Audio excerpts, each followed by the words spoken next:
Hello दोस्तों, हम आ गए हैं और अपना वीडियो डाल रहे हैं। ये अपना लॉन्ग में वीडियो डाल रहे हैं भक्ति काल के बारे में। जय उमा सरस्वती।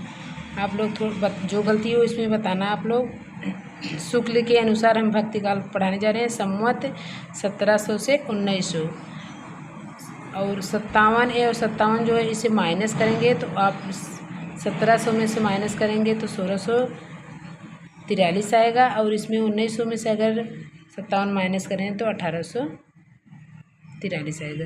भक्ति काल का नामकरण। भक्ति काल का नामकरण किसने दिया है दोस्तों? जॉर्ज गियर्सन ने। भक्ति काल का नामकरण जॉर्ज गियर्सन ने 15वीं शताब्दी का धार्मिक पुनर्जागरण हिंदी का स्वर्णकाल। हिंदी का स्वर्णकाल किसने कहा है? जॉर्ज गियर्सन ने। श्याम सुंदर दास ने देखो दोस्तों, हिंदी का स्वर्ण युग कहा है। जॉर्ज गियर्सन ने हिंदी का स्वर्णकाल कहा है और श्याम सुंदर दास ने हिंदी का स्वर्ण युग कहा है। मिश्र बंधुओं ने देखो दोस्तों क्या कहा है? माध्यमिक काल। हिंदी का माध्यमिक काल जो है मिश्र बंधुओं ने कहा है। राम कुमार वर्मा ने भक्ति की अनुक्रमणिकता। राम कुमार वर्मा ने भक्ति की अनुक्रमणिकता बताई है दोस्तों। आचार्य रामचंद्र शुक्ल ने भक्ति और पूर्व मध्यकाल कहा है भक्ति काल को। गणपत चंद्र गुप्त ने पूर्व मध्यकाल एवं हजारी प्रसाद द्विवेदी ने पूर्व मध्यकाल एवं लोक जागरण कहा है। दोस्तों हम आपको बताते हैं, रामविलास शर्मा कहा गया। रामविलास शर्मा ने भक्ति काल को लोक जागरण काल कहा है और राहुल सांकृत्यायन ने सूफी और भक्ति काल कहा है।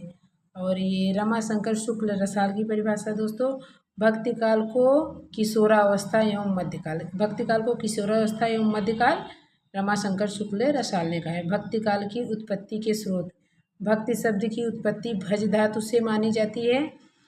यहाँ भक्ति से तात्पर्य है ईश्वर के प्रति अनन्यगामी प्रेम। भक्ति से क्या तात्पर्य है? ईश्वर के प्रति अनन्यगामी प्रेम। हजारी प्रसाद द्विवेदी का देखो दोस्तों, भगवान के प्रति अनन्यगामी एकांत प्रेम का नाम भक्ति है।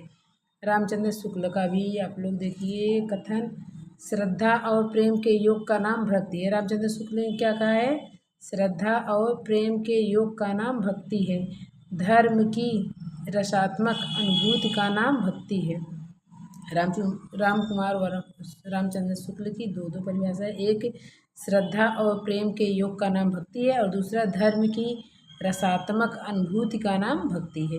भक्ति शब्द का सर्वप्रथम उल्लेख श्वेत उपनिषद में मिलता है। भक्ति शब्द की सर्वप्रथम उल्लेख कहाँ मिलता है? श्वेतर उपनिषद में मिलता है दोस्तों। भक्ति की परंपरा। रुको आप लोग को बताते हैं भक्ति की परंपरा।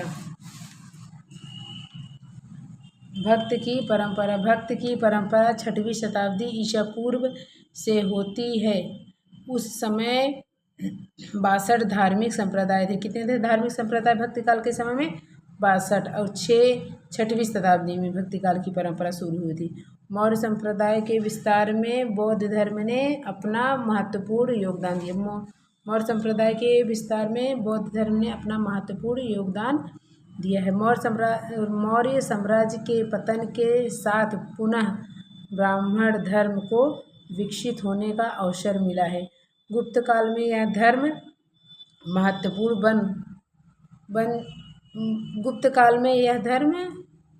महत्वपूर्ण बना, जहाँ वैष्णव धर्म से संबंधित गुप्त शासक ने अपने उपस्थिति धारण की। गुप्तकाल में दक्षिण भारत में दो प्रमुख संप्रदाय हैं, आलवार और नयनार। आलवार और नयनार जो है दोस्तों गुप्त काल के दक्षिण भारत में से दो प्रमुख संप्रदाय आए हुए हैं। आलवार को दोस्तों आप लोग थोड़ा ध्यान दीजिए, आलवार को कैसे कहते हैं। हिंदी साहित्य में भक्ति आंदोलन की शुरुआत दक्षिण भारत से हुई। हिंदी साहित्य में भक्ति आंदोलन की शुरुआत कहाँ से हुई है? दक्षिण भारत में, जिसमें अलवार भक्तों का विशेष स्थान है। ये विष्णु की उपासना करते थे। इसकी संख्या 12 है। अलवारों की संख्या कितनी है दोस्तों? 12। ये जो किसके उपासक थे? विष्णु की। अलवार किसके उपासक थे? विष्णु की। अलवारों में नम में अलवार, षटकोप, नम में को ही षटकोप को षटकोप को प्रथम राम भक्त कवि कहा जाता है। षटकोप को ही प्रथम राम भक्त कवि कहा जाता है। इनमें अखांड आंडाल, इसमें जो है महिला का नाम है, जो है अलमारों में महिला थी उनका नाम है अंडाल। अंडाल को ही गोदान नाम की एक स्त्री थी जिसे भारत की मीरा, ये दक्षिण नहीं दोस्तों, ये गलत है, जिसे भारत की मीरा कहा जाता है। इसकी भाषा तमिल है। अंडाल की भाषा क्या है? तमिल। ये अलवारों की एक मात्र स्त्री भक्ति है, स्त्री भक्त अलवार को धारण किए। अलवार भक्तों द्वारा लिखे गए पदों का संकलन नलयारी, ये दोस्तों क्या नलाइरा दिव्य प्रबंध नाम से मिलता है।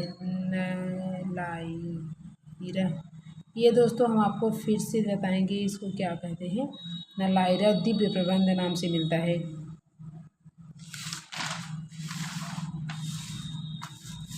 इसको हम आपको फिर कंफर्म करके बताएं। इसका संकलन रंगनाथ मुनि ने किया था। इसका अलवारों की, इसमें अलवार 4000 पदों में नलायन दिव्य प्रबंध ही है दोस्तों। नलायन दिव्य प्रबंध तमिल भाषा में की गई। नलायन दिव्य प्रबंध एक ग्रंथ है, वो तमिल भाषा में की गई। नयनार ये शैव मतानुयायी थे। नयनार जो है शैव मता अनुयायी थे। ये भगवान शिव की उपासना करते थे। इनकी संख्या कितनी थी? 63, जिसमें से आदनूर नामक की एक महिला थी। उसमें क्या थी? अलवार में जो अंडाल थी, इसमें आदनूर नामक एक महिला थी। अलवार और नैनारों ने ही भक्ति का बीजारोपण भारत में किया, जहाँ से उत्तर भारत में इसे विकसित होने का अवसर मिला। भक्ति की उत्पत्ति के कारण यह सिद्धांत ईसाईयत की देन मानने वाले विद्वान, ईसाईयत की देन किस विद्वान ने? वेबर, कीथ, विल्सन, ग्रेसन ने, देखो दोस्तों परिभाषा कैसी थी। इन्होंने भारत में भक्ति की उत्पत्ति ईसाइयों की देन मानी है। ईसाई की 2री-3री शताब्दी में कुछ ईसाई मद्रास में आकर बस गए, जिसके कारण भक्ति का उदय हुआ है। कुछ ईसाई जो है कहाँ के बस गए दोस्तों? मद्रास में।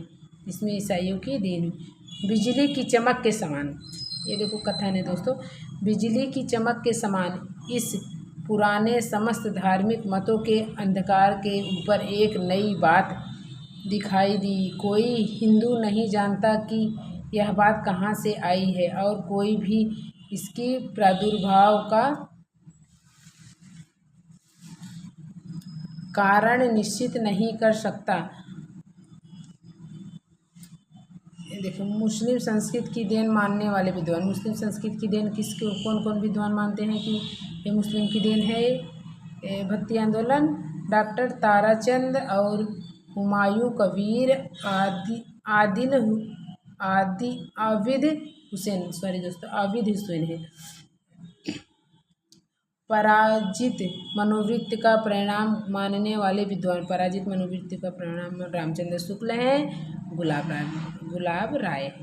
रामचंद्र शुक्ल के अनुसार कथन देखिए, अपने पौरुष से हताश जाति में भगवान की शक्ति और करुण की ओर अपना ध्यान ले जाने के अतिरिक्त दूसरा मार्ग ही क्या था? ये किसकी परिभाषा है?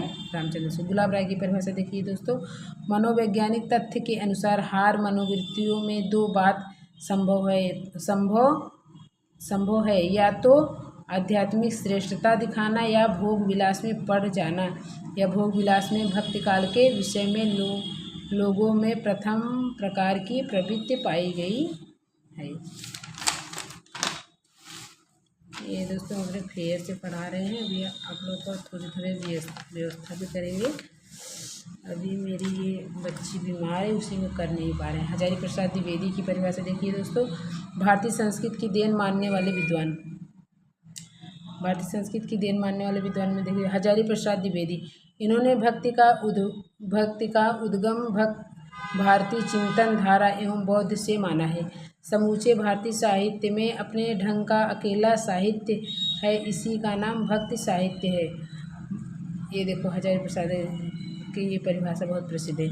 मैं इस्लाम के महत्व को भूल नहीं रहा हूँ, लेकिन मैं जोर देकर कहना चाहता हूँ कि यदि इस्लाम ना भी आया होता तो साहित्य का 12 आना वैसे ही होता जैसे कि आज है। एक हजारी प्रसाद द्विवेदी का कथन है दोस्तों, बहुत प्रसिद्ध कथन है, इसको आप लोग याद करना है। अन्य मत देखिए ताराचंद का, भक्ति की उत्पत्ति अरबों की देन मानते हैं। भक्ति की उत्पत्ति अरबों की देन किसने माना है? ताराचंद ने। रामविलास शर्मा की, भक्ति आंदोलन का एक जातीय जनवादी आंदोलन है।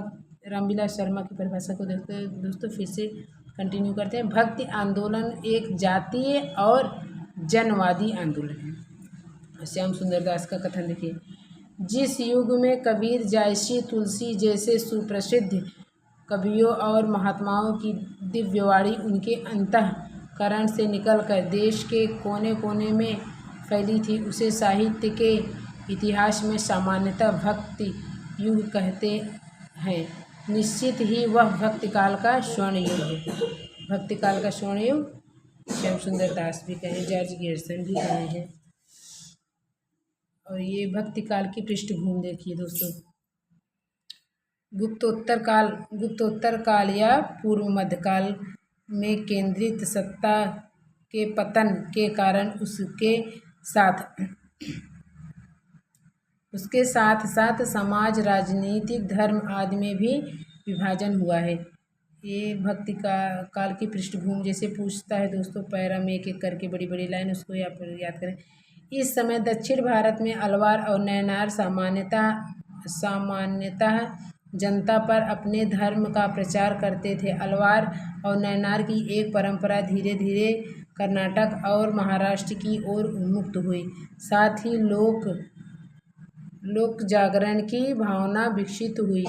अलवार भक्तों की वाणियों द्वारा भक्ति का स्वरूप विकसित हुआ और यह धारा कर्नाटक होते हुए महाराष्ट्र पहुंची। फिर सीमावर्ती क्षेत्रों में भी इसका विस्तार हुआ। धीरे धीरे संपूर्ण भारत में भक्ति आंदोलन प्रवाहित हुआ दोस्तों। अब ये इस्लाम, एकेश्वरवाद और भाईचारे की भावना हिंदू संस्कृति को अत्यधिक प्रभावित किया है। तुलसीदास ने कवितावली में भक्तिकाल की प्रारंभिक मनोवृत्तियों का वर्णन किया है। खेती न, ये देखिए तुलसीदास का कथन दोस्तों, तुलसीदास का प्रसिद्ध कथन है, ये पेपर में बहुत आता है, आप लोग ध्यान से देख लीजिए। खेती न किसान को, भिखारी को न भीख भली, बनिक को बनिक न, चाकर को न चाकरी, जीविका विहीन लोग, सिद्धमान सोच नवस, कहे एक एकन सो कहाँ जाए का करी। ये तुलसीदास की फिर से हम पढ़ देते हैं दोस्तों, आप लोग इसको ध्यान से, ये पेपर में बहुत पूछता है। खेती न किसान को, भिखारी को न भीख भली, बनिक को बनिक न, चाकर को न चाकरी, जीविका विहीन लोग, सिद्धमान सोचवश, कहे एक एकन सो कहाँ जाए कहाँ करियो। ये तुलसीदास का कथन है दोस्तों, ये वाणी है, तो आप लोग याद कर लीजिएगा। ये धर्म दास की देखो, धर्म के क्षेत्र में शंकराचार्य ने अद्वैतवाद की स्थापना की है। धर्म के क्षेत्र में शंकराचार्य ने अद्वैत की स्थापना की। मोक्ष के प्राप्ति के लिए ज्ञान के साथ साथ भक्ति को भी साधन माना है। रामानुजाचार्य ने विशिष्ट द्वैतवाद की स्थापना की थी। इन्होंने सगुण साकार रूप को महत्व दिया था, इसलिए रामानुजाचार्य से सगुण एवं निर्गुण भक्ति की शुरुआत मानी जाती है। शुक्ल जी ने भक्ति का विकास इस प्रकार बताया है कि भक्ति का जो स्रोत दक्षिण की ओर से धीरे धीरे उत्तर भारत की ओर पहले से आ रहा था, राजनीतिक परिवर्तन के कारण शून्य पड़ते हुए जनता के हृदय क्षेत्र में फैलने के लिए पूरा अवसर मिला। ये रामचंद्र शुक्ल का कथन है। भक्ति की धारा पूरे भारत में प्रवाहित होने के बाद उत्तर भारत में अनेक संप्रदायों का विकास हुआ। अनेक संप्रदायों का विकास हुआ दोस्तों। ये संप्रदाय हम आपको थोड़ा सा पढ़ा के उसके बाद कल पढ़ाते हैं दोस्तों। अभी एक दोपहर में डालेंगे क्वेश्चन आंसर की, जैसे कल डाले थे दोस्तों। आप लोग उसको देख लेना, कमेंट कर लेना और मेरे चैनल को लाइक एवं सब्सक्राइब कर देना दोस्तों। आप लोग जैसा कहेंगे हम वैसा पढ़ाएंगे। केरल सा ये दोस्तों अभी हम अपना लाइव बंद करते हैं। कल से यहाँ से इसके आगे से पढ़ेंगे, क्योंकि दोस्तों ये भी बहुत सारा है इसके बारे में विस्तार से।